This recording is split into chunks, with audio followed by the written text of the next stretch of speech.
പറഞ്ഞ വാക്കും പൊട്ടിയ മുത്തും വീണ്ടും ഒന്നാവുകയില്ല. ഒരിക്കൽ നഷ്ടപ്പെട്ട ഇവളെ വീണ്ടും നിനക്ക് തിരികെ കിട്ടിയത് നിന്റെ ഭാഗ്യമാണ്. ഇനി നീ ഒരിക്കലും അവളെ വിട്ടുകളയാൻ പാടില്ല. കെട്ടുക താലി വേഗം.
ശിവന്റെ അർപ്പണയില്ലാതെ ഒരു പുല്ലും പൊടിയും പോലും അനങ്ങുകയില്ല. നിങ്ങളുടെ കല്യാണം നടക്കുക എന്നത് ഒരു മഹാകാര്യത്തിനു വേണ്ടിയാണ്. ശീഘ്രമേവ കാര്യപ്രാപ്തിരസ്തു. ജയ് ഭോലേനാഥ.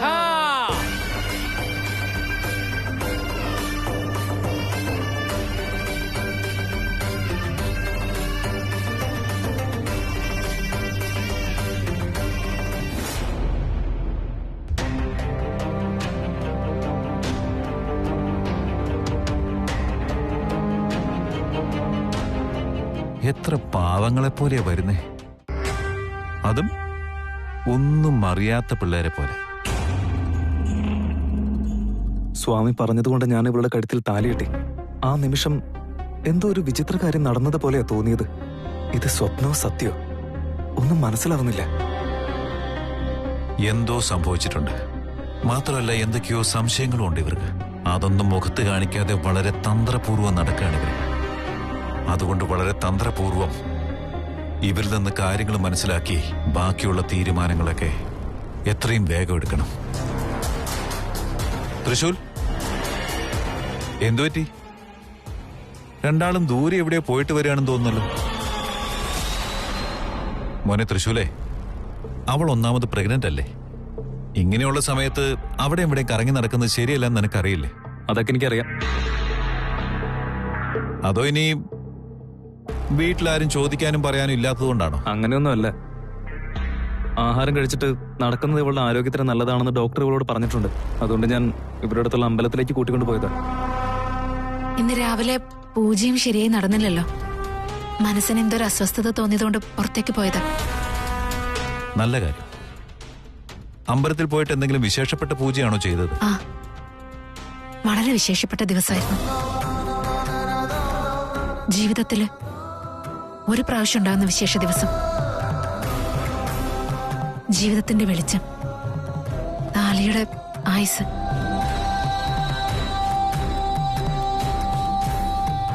എന്താ മനസ്സിലായില്ല? ജീവിതത്തിന്റെ വെളിച്ചവും താലിയുടെ ആയുസോ? എന്താ നിങ്ങൾ ഉദ്ദേശിച്ചേ? അത് അമ്പലത്തില് പാർവതി കല്യാണ പൂജ നടക്കായിരുന്നു. അതുകൊണ്ട് ഇവളുടെ കഴുത്തിലെ താലി ആ സന്നിധിയിൽ വെച്ച് പൂജിച്ചു. അതിന്റെ സന്തോഷത്തില് ഇങ്ങനെയൊക്കെ സംസാരിക്കുന്നത്. ഓ, അത് ശരി ശരി. ഞാനാകെ ലേറ്റായി പോയി. പോയിട്ട് വരാം.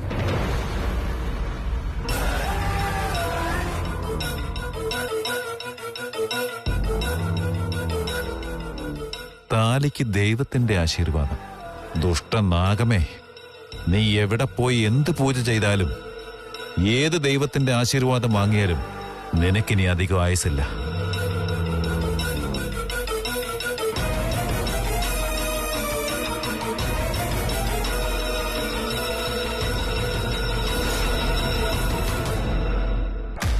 ഹോ, ജയിലാണെന്ന് തോന്നുന്നു.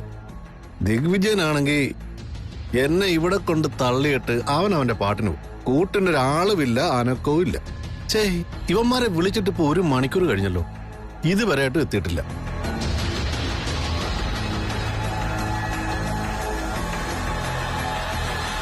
എടാ മഞ്ജു, ഞാൻ പറഞ്ഞത് കൊണ്ടുവന്നോ? ആ റെഡി ആയിട്ടാ.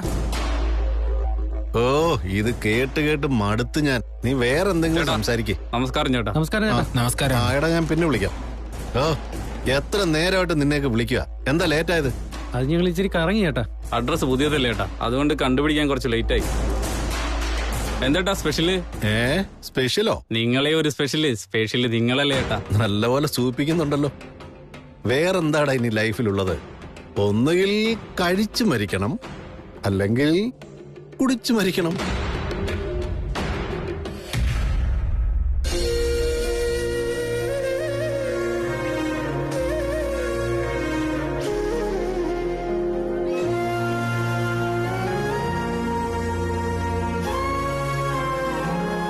ഇന്ന് നടന്നതൊക്കെ സ്വപ്നാണോ സത്യമാണോ എന്ന് എനിക്ക് മനസ്സിലാവുന്നില്ല തൃശൂൽ. ഞാനും ആലോചിക്കുന്നത് അത് തന്നെയാ. ഞാൻ നിന്നെ എങ്ങനെയാണ് കാണേണ്ടത്, എന്താണ് വിളിക്കേണ്ടത്, ഒന്നും മനസ്സിലാവുന്നില്ല. എന്റെ ജീവിതത്തിൽ നടക്കാൻ പോകുന്ന എല്ലാ പ്രധാനപ്പെട്ട കാര്യങ്ങളെക്കുറിച്ചും സ്വാമിജി പറഞ്ഞിരുന്നു. നീ മരണത്തെ മുഖാമുഖം കാണുന്ന അവസ്ഥ വന്നപ്പോ വീണ്ടും നിന്നെ ജീവിപ്പിക്കാനുള്ള വഴി പറഞ്ഞു തന്നു സ്വാമിജി. അതുപോലെ തന്നെ എത്രയോ സഹായങ്ങൾ അദ്ദേഹം എനിക്ക് ചെയ്തു തന്നിരിക്കുന്നു. അദ്ദേഹം എന്നോട് പറയുന്ന ഒരു കാര്യത്തിലും പറ്റില്ല എന്ന് പറയാനാവില്ല എനിക്ക്. ഈ കല്യാണം അങ്ങനെയാ.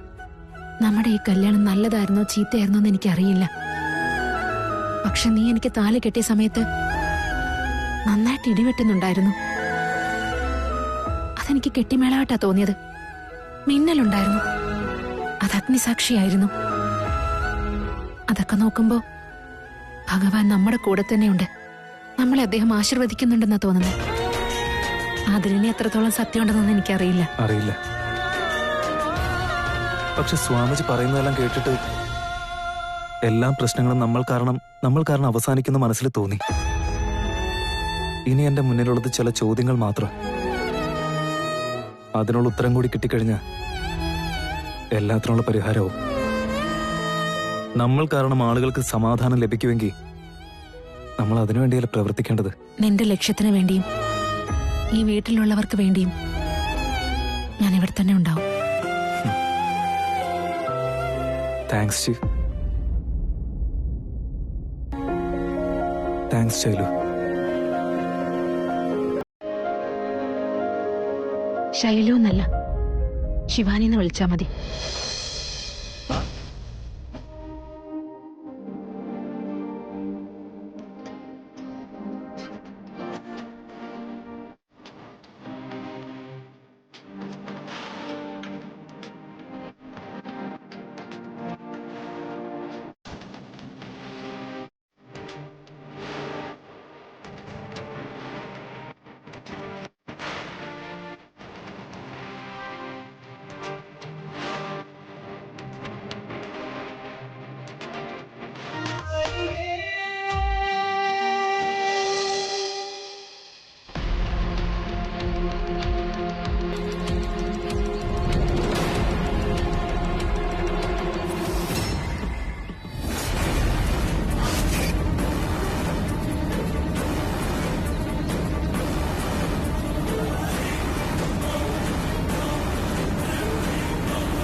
മഞ്ജു വരുന്നേട്ടാ, ഒന്ന് വേഗം വാടാ ഇങ്ങോട്ട്.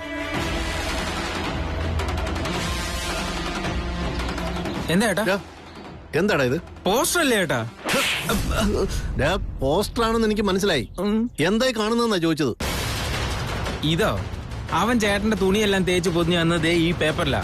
എടാ ഏതാടാ ഈ പെണ്ണ്? ഇത് നമ്മുടെ സ്വപ്ന സുന്ദരി ഷൈലു.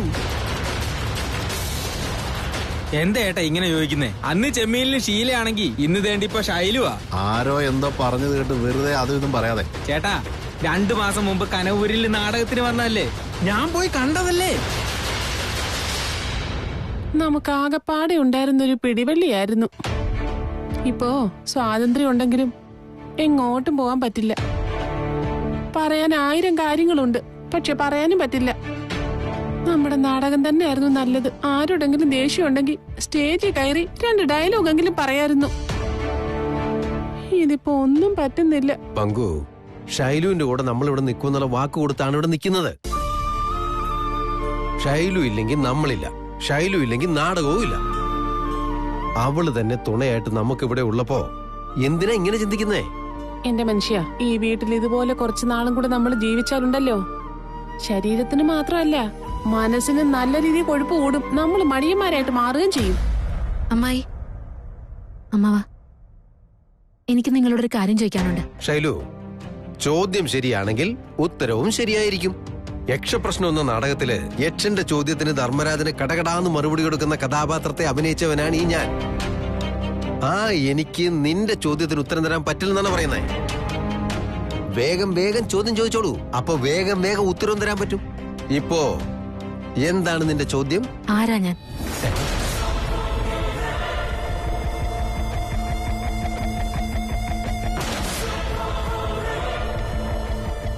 നിങ്ങളോടാ ചോദിച്ചത്, ഞാൻ ആരാന്ന്.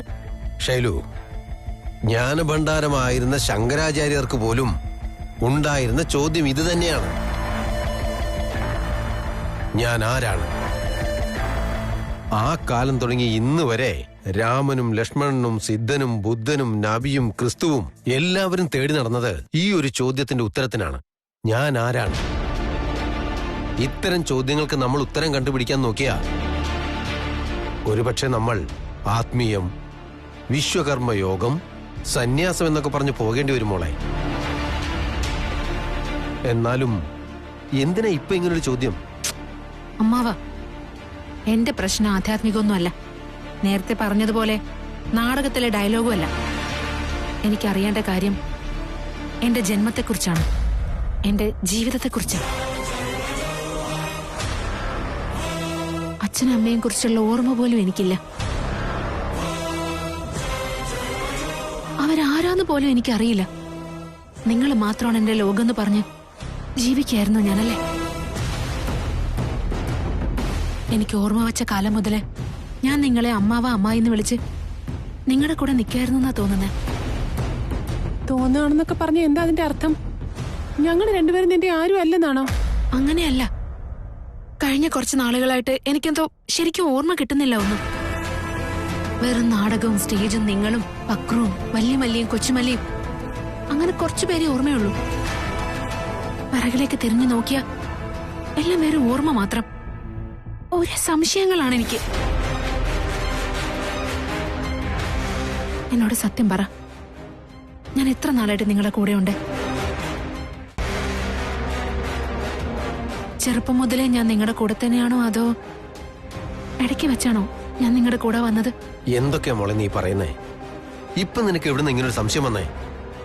നീ ഞങ്ങളുടെ കൂടെ അല്ലാതെ പിന്നെ വേറെ എവിടെ ഉണ്ടാവാനാണ്? ഇടയ്ക്ക് വെച്ച് കിട്ടിയെന്ന് പറഞ്ഞാൽ നീ എന്താ ഉദ്ദേശിക്കുന്നേ? നീ എന്തിനാ ഇങ്ങനൊക്കെ സംസാരിക്കുന്നേ? കൊച്ചുനാള് മുതലേ നീ ഞങ്ങളുടെ കൂടെ തന്നെയാ.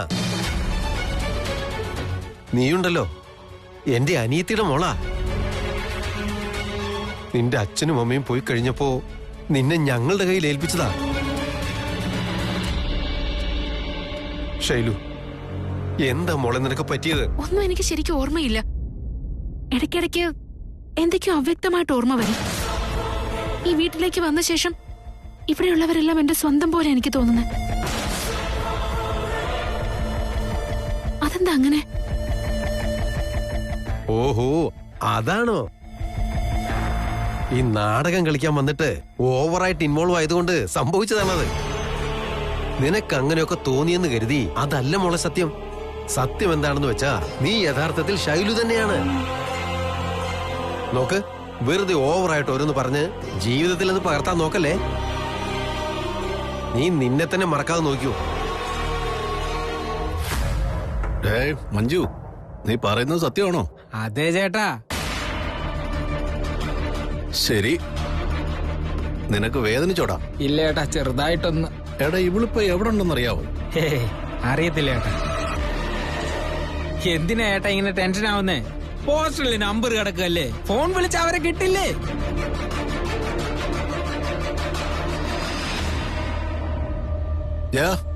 എന്താടാ കളിയാക്ക് കാണും? ഒരെണ്ണം തന്നുണ്ടല്ലോ, പോടാ. പോവാനല്ലേ പറഞ്ഞത്?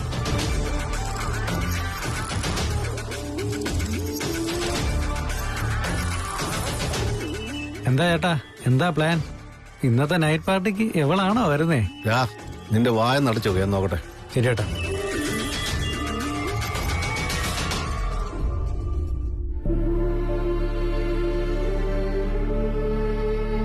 പങ്കജം, ശൈലു വന്ന് എത്ര നാളായി ഞാൻ നിങ്ങളുടെ കൂടെ ഉണ്ടെന്നുള്ള ചോദ്യം ചോദിച്ചപ്പോ മനസ്സാകെ തളർന്നുപോയി. എനിക്കും അങ്ങനെ തന്നെയാ.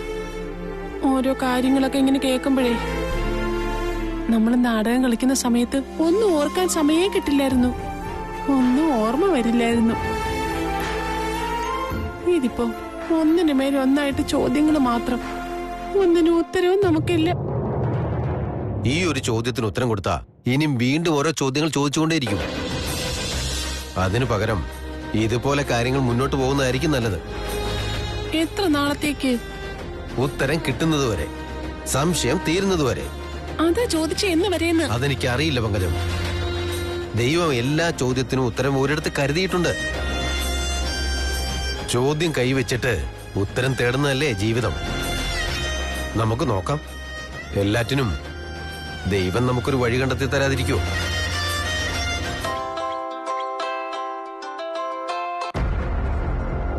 ഹലോ. ഹലോ, നാടക നടൻ പശുപതിയാണോ ഈ സംസാരിക്കുന്നത്? അതെ. ആരാ? നമസ്കാരം, ഞാൻ രാമനാഥനാണ് സംസാരിക്കുന്നത്. ദേവസ്വം ബോർഡിന്റെ സെക്രട്ടറിയാണ്.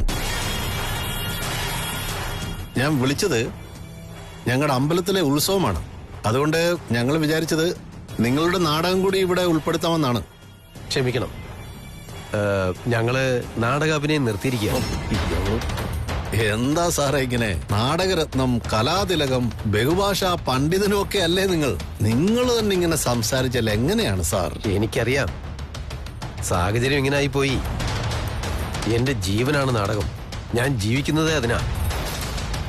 അഭിനയിച്ചുകൊണ്ടിരിക്കുമ്പോ തന്നെ സ്റ്റേജിൽ വെച്ച് മരിച്ചു പോകണമെന്നാ എന്നെ പോലുള്ള കലാകാരന്മാരുടെ ഏറ്റവും വലിയ ആഗ്രഹം. പക്ഷെ എന്ത് ചെയ്യാൻ സാർ, ചില കാരണങ്ങൾ കൊണ്ട് ഇനി നാടകാഭിനയം വേണ്ടെന്നുള്ള തീരുമാനമെടുത്തു. ഞങ്ങൾ പുതിയൊരു ജീവിതം തുടങ്ങി. നോക്കു പശുപതി സാർ, ഞങ്ങൾ നടത്തുന്ന ഈ ഉത്സവത്തിന് നിങ്ങളുടെ നാടകം തീർച്ചയായും ഉൾപ്പെടുത്തുമെന്ന് ഞാൻ വാക്കു കൊടുത്തതാ. ഇനി അത് എങ്ങനെ മാറ്റും സാർ? മാനം പോന്ന കേസാണ്. എത്ര ലക്ഷം വേണമെങ്കിലും ചോദിച്ചോ, അത് ഞാൻ അറേഞ്ച് ചെയ്തോളാം.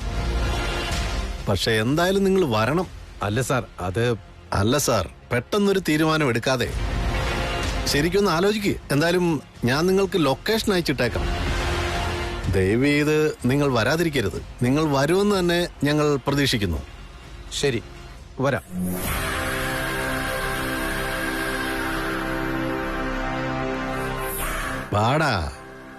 വാടാ മോനെ, നീ എന്തായാലും വരും.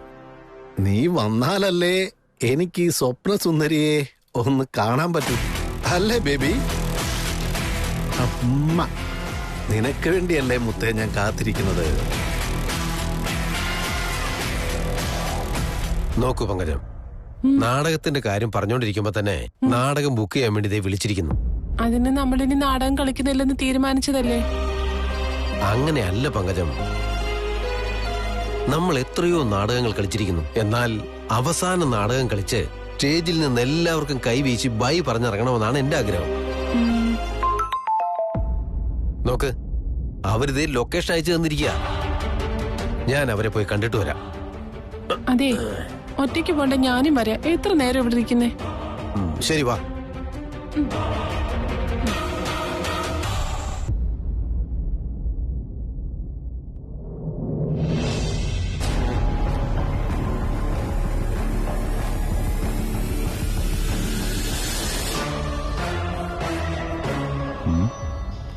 ശിവാനി,